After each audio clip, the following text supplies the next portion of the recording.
May isang matanda na nagtitinda ng mangga.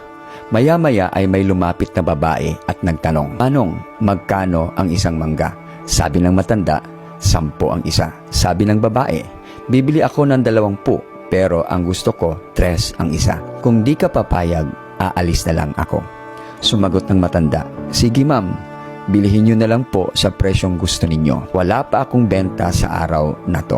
At bumili nga ang babae. Pagkatapos niyang bumili, pumasok ang babae sa sikat na restaurant sa syudad para bumili naman ng kanyang pagkain. At ang tanong niya, "Magkano ang pagkain nyo?" Sumagot ng cashier, 450 lahat ma'am." Nagbayad ang babae ng 500. Sabay-sabi, "Sayo na ang sukli."